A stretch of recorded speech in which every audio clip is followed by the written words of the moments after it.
So people have trickled back in here in person and I think also online. So let's get started with the second case. I thought it was, it was quite different, this case, and but just as much fun. So let me share my screen again.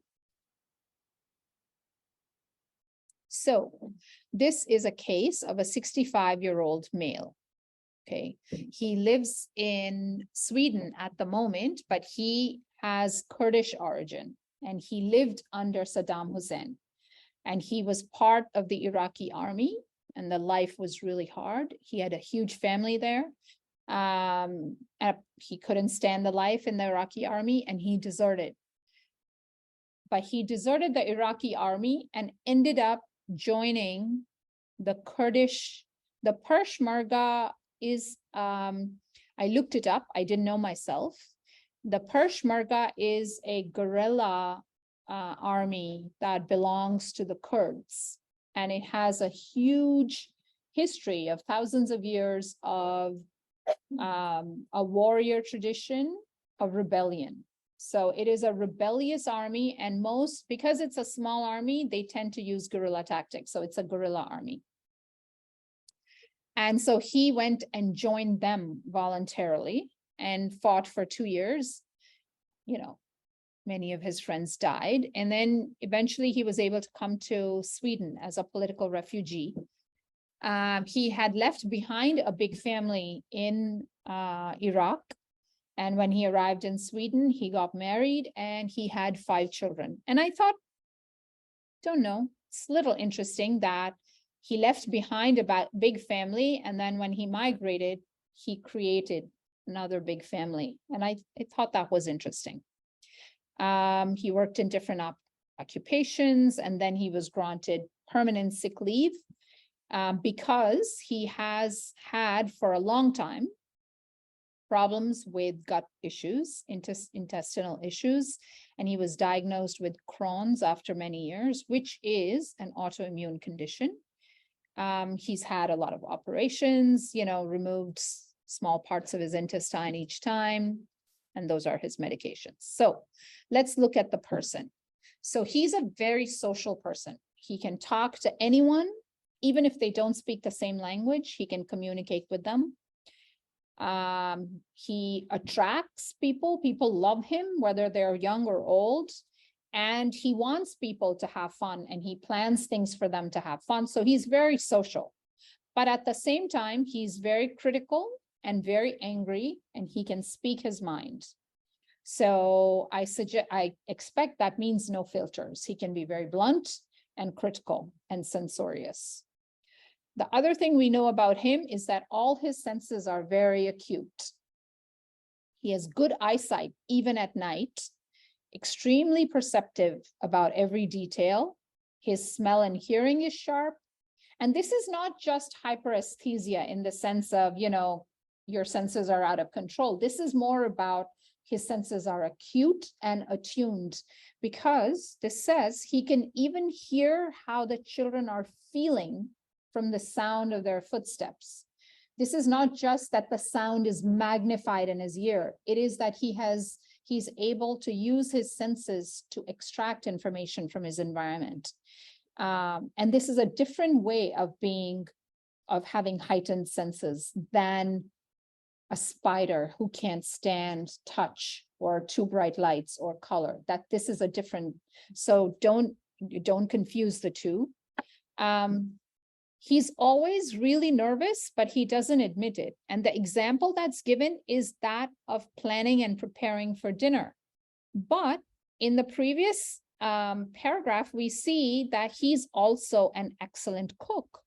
So somebody who's excels at doing something, but is still really nervous about doing it, to me, that smacks of perfectionism, that you're not satisfied. You're setting yourself very high goals and you excel at that thing, but you still feel anxious when you're doing it because you're pushing yourself to doing it at a very high level.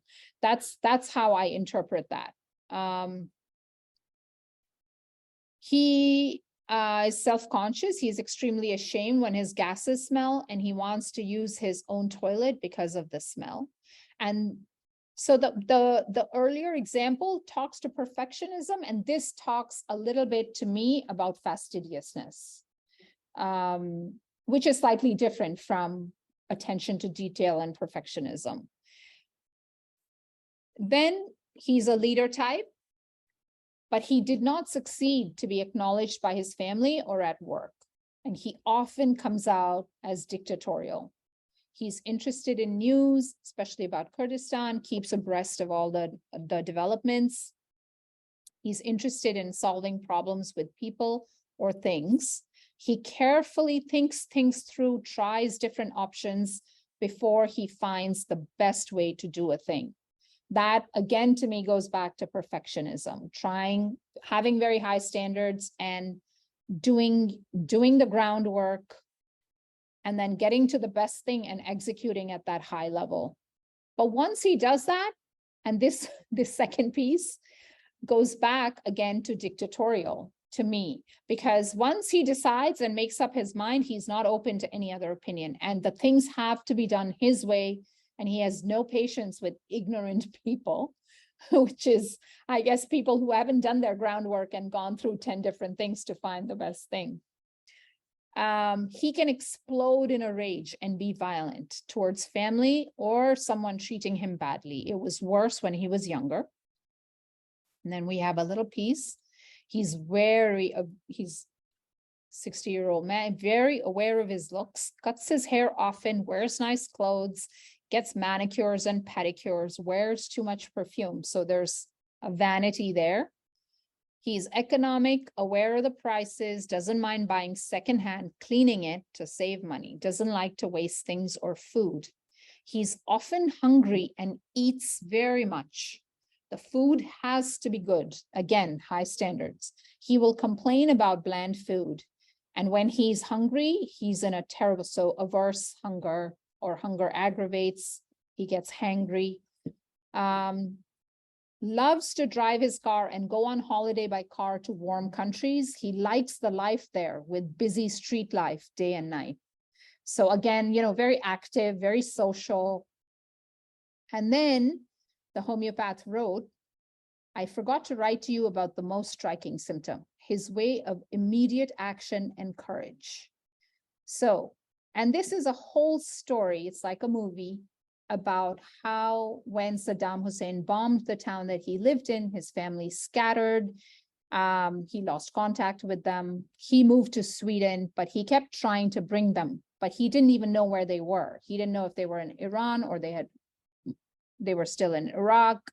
He raised some money and he went to get into the refugee. He went to Iran, so he's Iraqi, obviously, but he went to Iran into the refugee camps, waved a paper with Swedish text, said he was from the UN bringing food, and barged his way into the camps to look for his people. Now and then he would phone his wife back in Sweden to see if his family had phoned.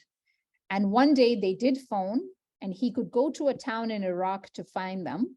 He rented a house, bought clothes and food, and he convinced them that when they came back to their hometown, they could sell up and all move to Sweden. Then he went back to Sweden to raise the money to do this. He sold his car, got a loan, and this is separate. When he was young in Iraq, he had done a lot for his family. He felt responsible for them all his life, but he often felt that they were ungrateful and refused to follow his advice. But half of his family, parents, 5 siblings, couple of wives, 6 children, he gave them money. They got to Turkey before running out of money. So he sent his wife on a bus from Sweden to go get them with some Turkish families. She got there, she gave them some more money to be able to pay smugglers to bring them to Europe. Finally, he hired a minibus in Sweden, drove to Romania, picked up the family. He brought some Swedish passports, clothes, coffee, cigarettes, and toilet paper to be able to get past the border controls. And if that didn't help, he just rammed through the barrier. He stepped on the gas. And in those days, his vehicle was much faster than those of the Eastern European police. And then once he got them, he drove to Moscow to pick the other half of the family up. And he managed to bring them to Sweden too. So it just talks about courage and recklessness and daring and not being afraid of authority or barriers or, just flouting. And it's the right way. And it's the right way. Yes, it's his way. Yeah. He and it's his family, right? So I also see a huge focus on his family. Leaving a big family behind, then creating a family in Sweden, then going back, no matter the odds, to get that family. And all his life, he's been helping this family and giving them advice. And so the image that you get is of this larger than life person who's social and active and charismatic, and everybody loves him, and he's so into his family. But also, so the Peshmerga, that literally means to stand before death. So but there is also this element of courageousness and fearlessness and physical action to just drive your bus anywhere in war-torn lands and in Eastern Europe and to ram through barriers. There's a lot of physicality also about this. So when I look at the themes in the case, so here are the themes that I wrote down. There's violence. Obviously, he deserted. Peshmerga means to stand in front of death. And there is a warrior tradition of rebellion and a guerrilla army. And his senses are hyper attuned. To me, it smacks of an animal remedy because of all these components when you put it together. And then when you look at some of his qualities, this intense focus on belonging to a group. What is a family but a group? You want to belong to a group. When you lose your group, you create another group. And then when you have the opportunity to bring that group back, you do whatever it takes. This is very much a mammal quality, to belong to a group. And look at the other things, social, desires company, nightlife. But then some of his other courage, so then you have censoriousness, critical, anger, dictatorial, huge sense of self-esteem and ego. And then there are some other small things, right? So the rubrics that I took for this were, and we'll just do them here. So mind, company, desire for, in general, he likes people and people love him. But then also I chose a smaller rubric here. I think, which one is it? Family. Family off.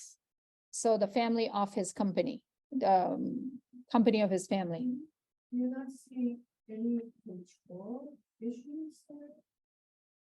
I mean, he wants these people, but he wants them to do what he wants them to do. Yes. But to me, that's more of a domination, dominating his environment and telling people what he wants done and what he thinks is right, and doing that regardless of anybody else.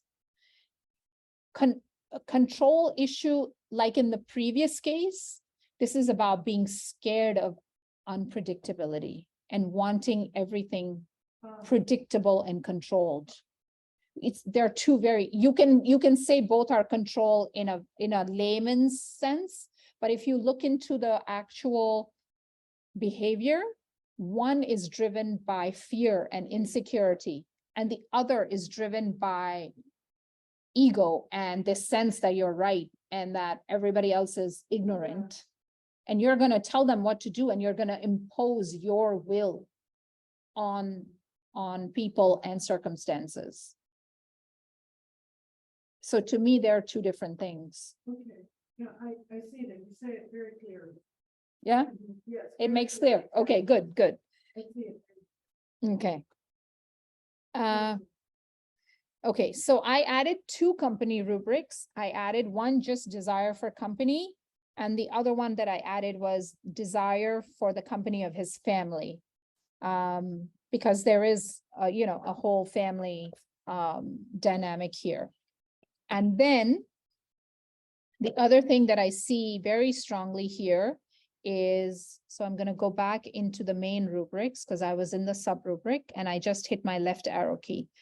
The other thing that I think is big here is responsibility.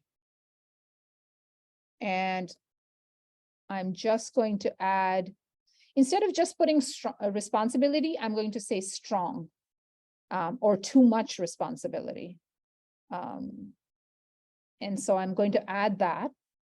Then, essentially it's a mental's case because really we have Crohn's and the other physical symptom we have is hunger. Eating too much and being averse to hunger or hunger aggravates. So but the rest of it is all mental. So I'm going to stay here in the mind section and just put all the rubrics in. And in this case, because it's mostly mind, I don't have to go up top and search. So I'm just going to be here. So the other one that I want to put in is courageous. And then obviously dictatorial. Then I'm going to put something in about egotism. And there's another good one here, which I like.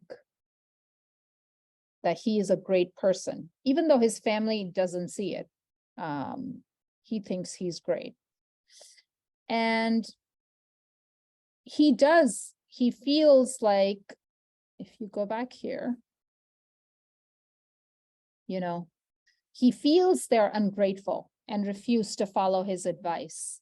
And then there's another piece here. He's a leader type. He thinks he's a leader type, obviously, but he didn't succeed or be acknowledged. So I see two places where he feels there is some forsaken quality, where he feels he's a great guy, but people don't see it. And so I'm going to, and this is in a very different way. This forsaken feeling is a different forsaken feeling than when we put this rubric in for the first case. Because her forsaken feeling was being abandoned, not recognized, looked down on. And we could have put in some other rubrics for that as well. I think we just used it as a catch-all in both cases, and control in both cases, but the nuance of it is different. So I'm going to come back here and put forsaken feeling.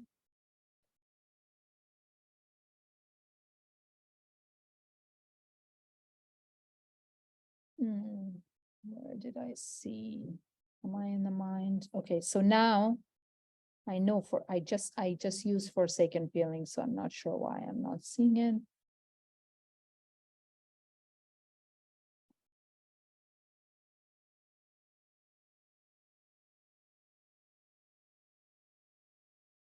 Oh.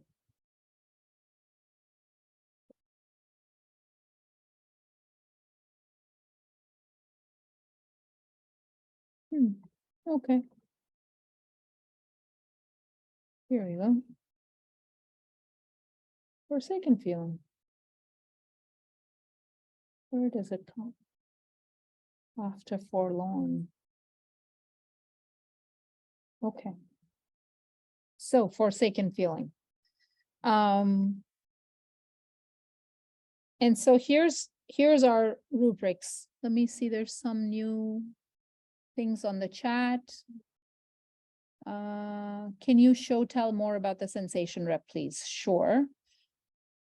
You can even get it on Amazon. Thanks, Marina, for the plant sensation and pictures book. Okay. Yes, I will talk a little bit more about the sensation rep. And then let me see if there's any points about this case. I took pictures. Okay. Would you add the anger? Yes, I would add anger.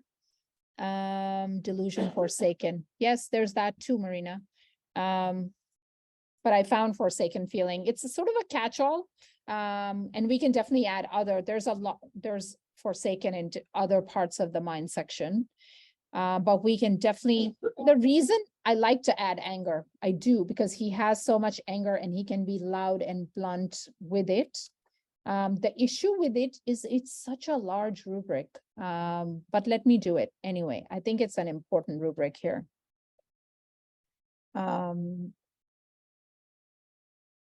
See, the other thing is, I think it's his way or the highway once he decides. So maybe instead of just using this large anger rubric, we can use anger contradiction from. And I think that fits. It's not a stretch. So let's do that. And then I think we have everything.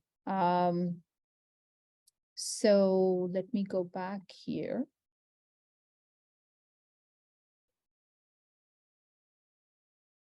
Here we go. I have not put in the autoimmune condition. And we can certainly look for, I think there is a rubric for, I don't know if it says hunger or appetite. Let's see what comes up. Hunger fasting aggravates, but it's a very small rubric. So I'm not going to put it in. Let me see if there are other repertories that have something here. That's only 2 remedies. But this, it suits him. Let's see. 230. I like that better. So you know what we can do is we can do hunger aggravates. And use this reference works like a reference library rubric. And I'm just going to add it here. And so here's our clipboard. I hope everyone can see. Marina, let me know if I should make it bigger. And you can see, I'm not surprised because the impression you get of this person with high standards, perfectionism, he's a leader, he's courageous, he's so invested in his responsibilities towards his family. I'm not surprised that you get the big remedies here, lycopodium that presents itself as this huge personality, sulfur with the large ego, aurum, you know, very interesting. Phosphorus, maybe for the social aspect, but I don't think the rest of it, it doesn't fit as well. The ego, so on and so forth. Veratrum is interesting. Veratrum also presents itself as this huge personality. But they have other things going on, which I think doesn't fit with the case. I don't think he looks like a scorpion. Uranium is interesting. And then Lacleo, which is Lacleoninum, which is very close to aurum. They are 2 very similar remedies, except for one is the mineral. I mean, we call aurum the mineral lion. And then Lacleoninum. And then, of course, Mark, you can see that, the person who's beginning to lose power. Although we don't see that. Merc comes, you know, after. It's like the beginning of the right side of the periodic table. So it's where they're trying to hold on. And then Nux, of course, the type A personality, dictatorial, censorious, anger, critical. You can see all of that, achieving. So when you look, a lot of these remedies make sense. So how do you distinguish? Even, I mean, not so much, but a very compensated lachesis can also end up presenting themselves as very magnetic and charismatic and leaderly type. So how again, and it goes back to that question, how do you choose? And so when I look at this combination, you know, of violence, standing in front of death, guerrilla, stalking, ambush types of warfare that he voluntarily chose. He left the Iraqi army, but he chose a guerrilla army, hyper attuned senses. And then I look at all these qualities. To me, this suggests an animal remedy, and more importantly, this association and belonging to a group, protecting his family, going after his family to bring them back. To me, this suggests a mammal. And then when you look at the other themes, which is the courage, the dictatorial, my way or the highway, the vanity, to me, that suggests a predator mammal, a mammal at the top of the chain. This is not a mammal who lives in fear of his life. This is not a small mammal. It's not a squirrel or a rabbit or even a deer. This is an apex predator who doesn't care about the rules. He does what he wants, and he wants people to come with him. And to me, that suggests either aurum or lac leoninum. But because I'm already favoring an animal remedy for this, to me, lac leoninum makes a lot of sense. The fact that even in an unfiltered clipboard, it comes up in the top 10 is also very significant. So I would look at lac leoninum for this patient. The other thing that I did, and I do want to come back to the sensation rep, and I will talk about this, but I do want to show you another way. For this case, I think it's a beautiful repertory to use completely, which is a repertory here really about a mental picture that we're getting of this person. So we're going to just close this clipboard, and I want to repertorize this case just using the QRep, because this is really all about mental qualities, personality. So I'm going to create a new clipboard, and I want to put things here that we already know. Okay, I mean, we could put animals because we think it's an animal. We have to go in. So now, if you're convinced it's an animal, you would choose the smaller rubric. But if you think this could be an animal, you would choose the larger rubric. So since I'm the one that's convinced, I will choose the larger rubric instead of the smaller rubric. But for big ego, I would definitely choose the smaller rubric. It's a primary remedy for big egos. Then carers and helpers. Okay, this is a person who takes care of his family. I would definitely choose this. And then I would not choose control here, Noemi. And I would go down to duty and responsibility. And I would choose that, and I would choose the primary remedies, which is the smaller rubric. And then we keep going down. I don't see embarrassment, failure, the opposite, high and low, but I do get a sense of home and house. He likes, you know, this connection to family. To me, it suggests home and house.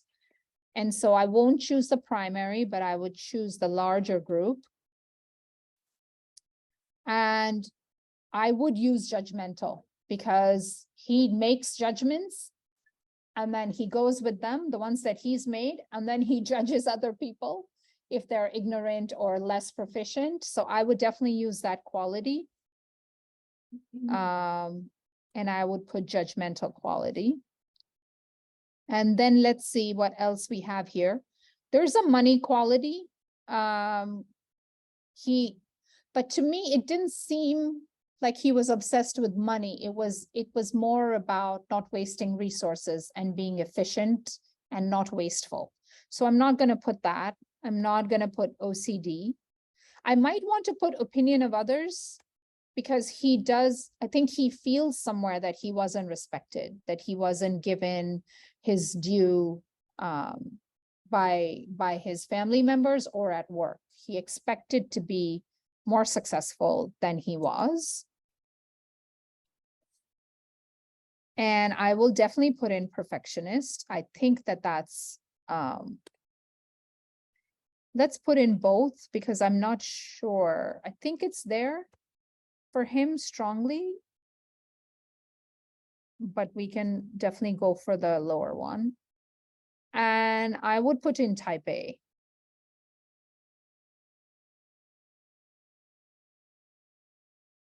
And so now this is just a clipboard about his personality. And so when you do this, you can see, of course, Aurum comes in at the top as usual. And lac equinum and lac Leo are all the way down here. Lac equinum is also a good remedy when you think about mammals and family and violence. It doesn't have as much of this social quality as the lion does. And it doesn't have as much of this heightened sense of self-esteem and ego that the lac leoninum does. But we can certainly look at it this way. And I mean, there's good remedies here to consider. So he has already been prescribed Nux vomica, and I think he has been prescribed one of the predator bird remedies. But I would tend to look at mammal remedies. So we can definitely just do an animal filter. And then when we do an animal filter, you actually see that lac leoninum pops up at the top. I would not consider lac equinum, because this is not a lac equinum personality. And it's, you know, we can definitely read about these together. And so if you see control, there's a dark quality, dyslexia, there's embarrassment, failure, fear, guilt, a high-low quality, knives, light and dark. There's some division here, light and dark, failure, duty. So we've got that. Money, music, perfectionistic we have, but then trapped. Lac equinum feels hindered, and that there are obstacles in his path that he has to overcome. But it's close because it's a mammal remedy. Let's go back here. And I want to also put up this one.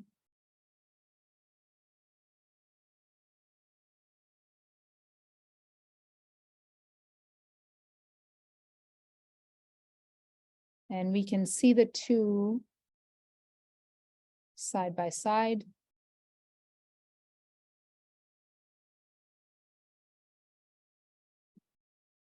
So you've got,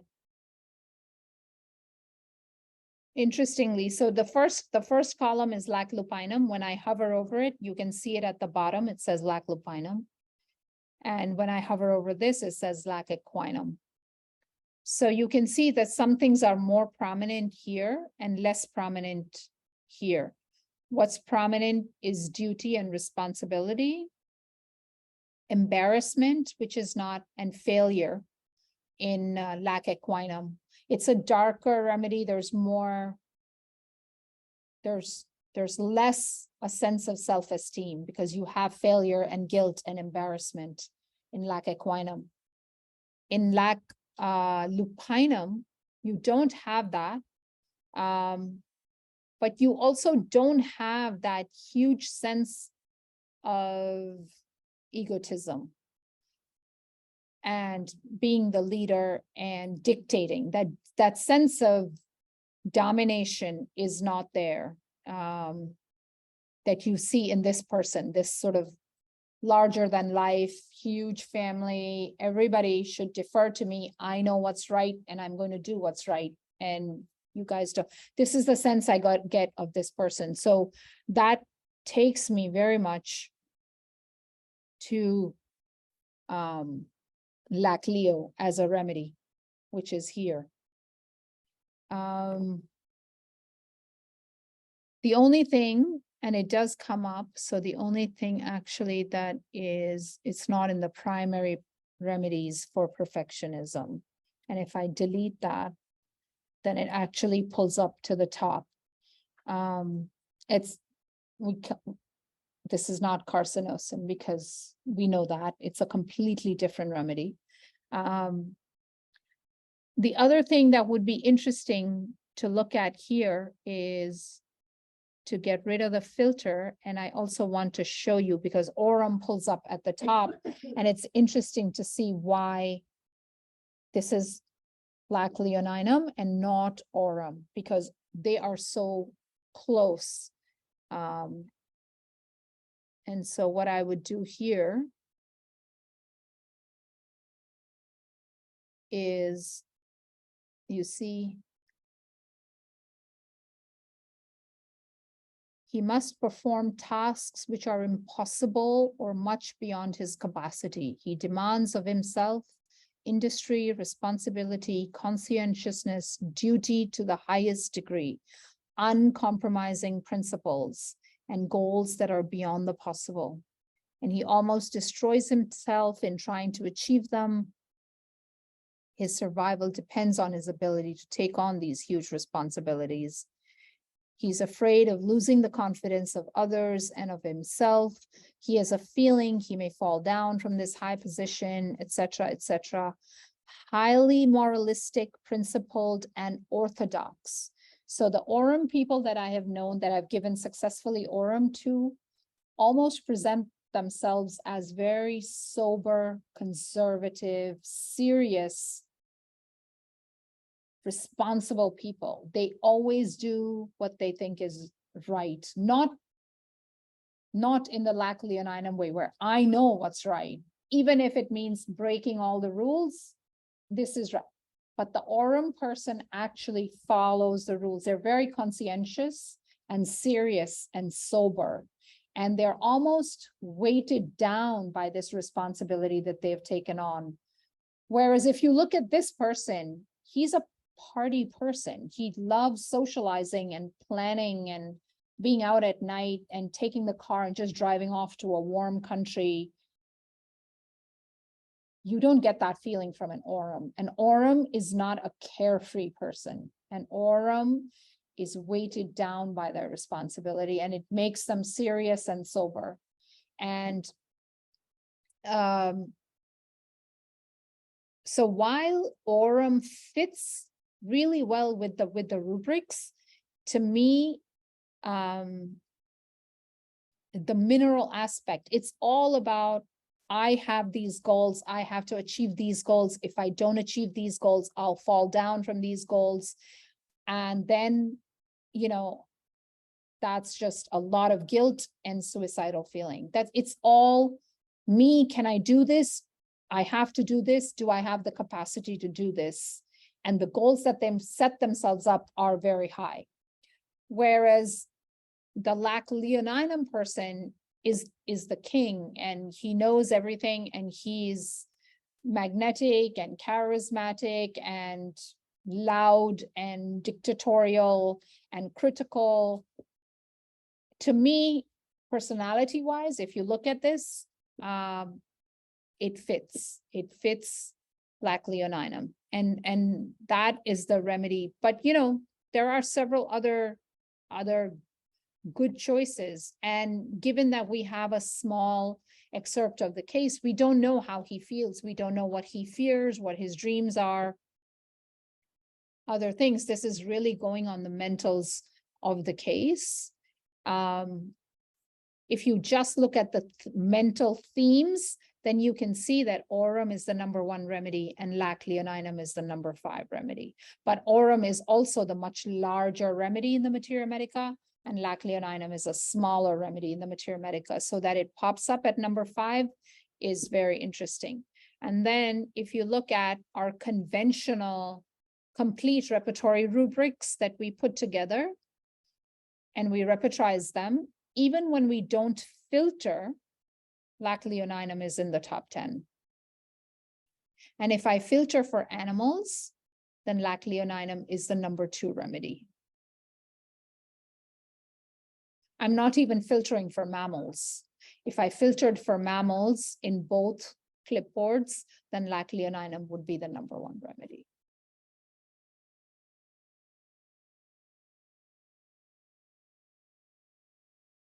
So let me see what the questions are.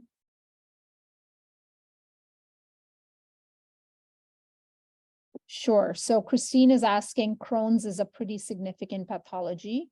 Can you explain why you didn't use a rubric to represent it? So Crohn's, in my understanding of Crohn's is an autoimmune condition that really speaks to the inflammation of your intestines, unexplained inflammation of your intestines. And the way that I understand it, this is my connection, that anxiety has a lot to do with it. So if you are an anxious person your whole life, I've had a couple of Crohn's cases in my family, people who have died of Crohn's. Anxiety and stress is a huge part of, especially if you're prone to your anxiety going to your gut, then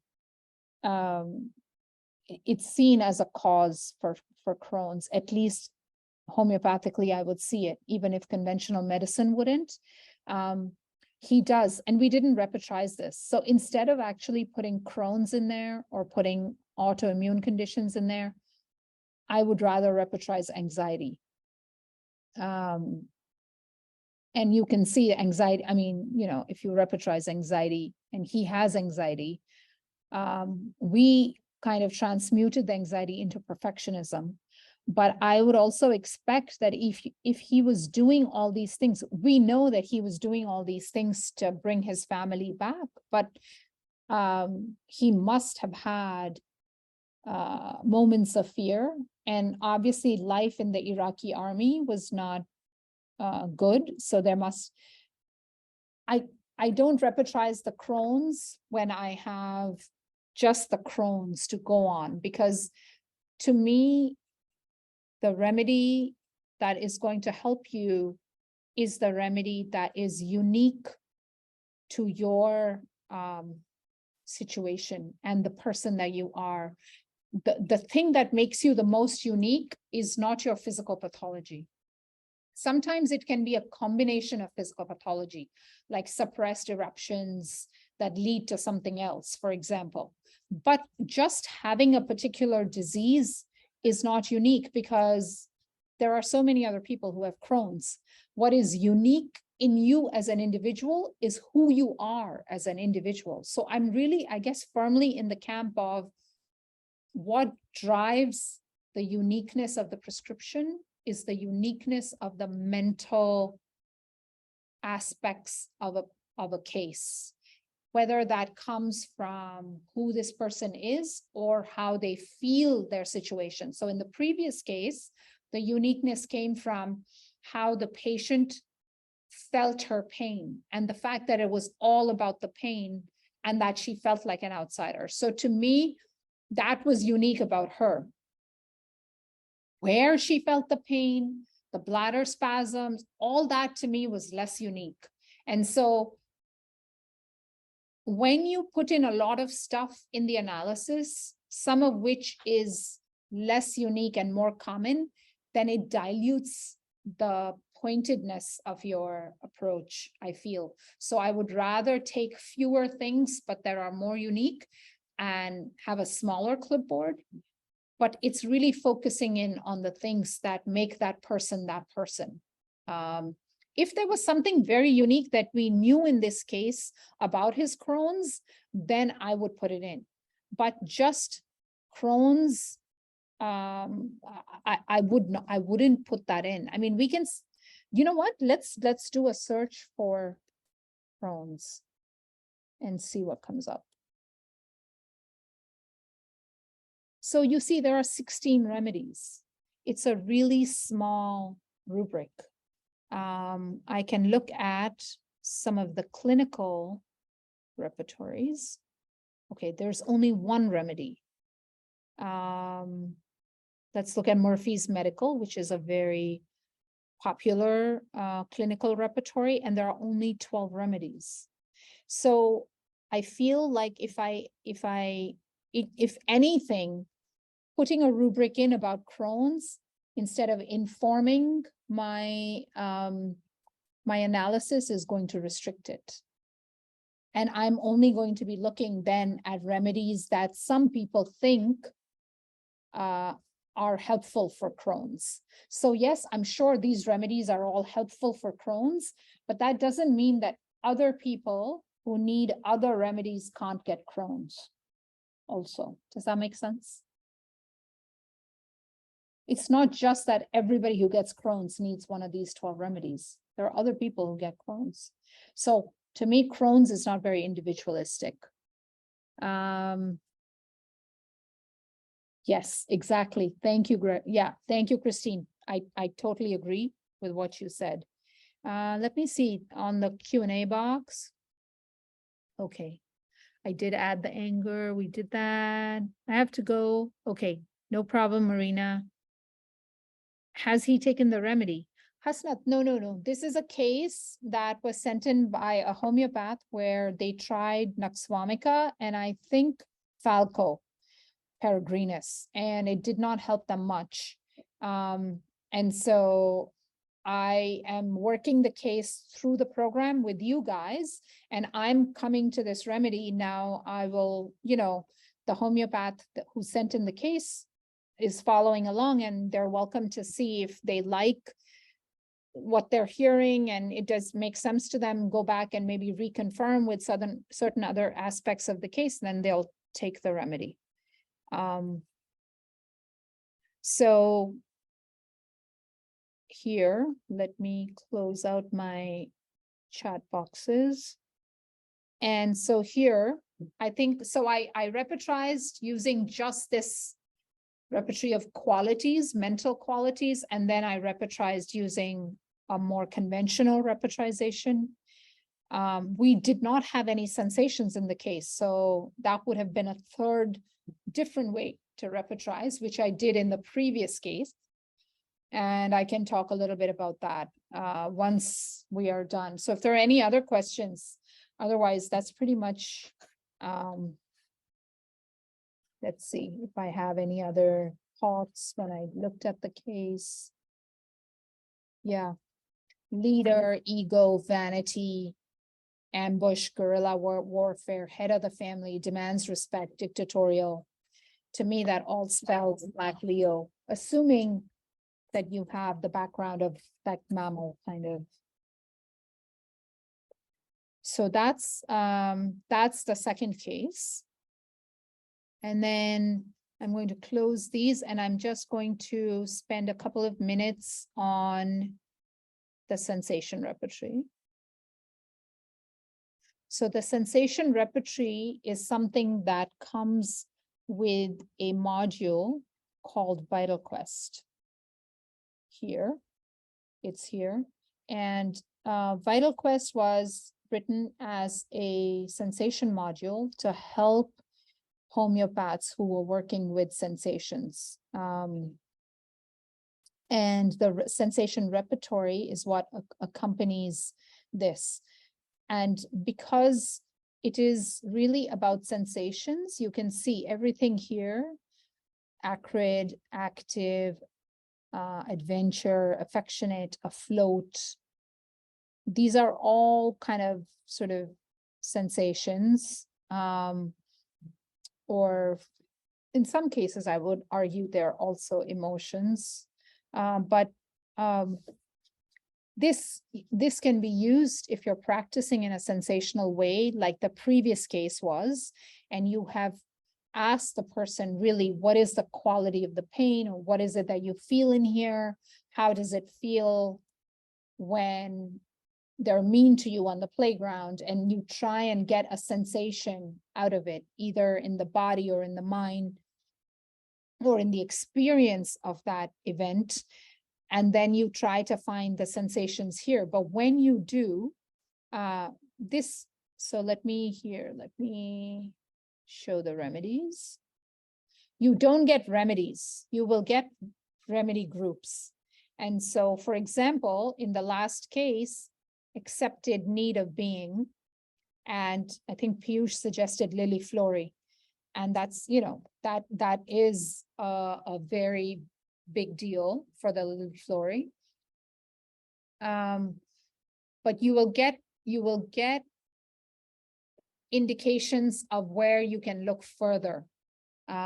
So you will get groupings and families. You know, geranials is a plant family, the insects grouping, mineral kingdom. So it's saying that advancement is something that you can see in the mineral kingdom, but also in the stage 7 group.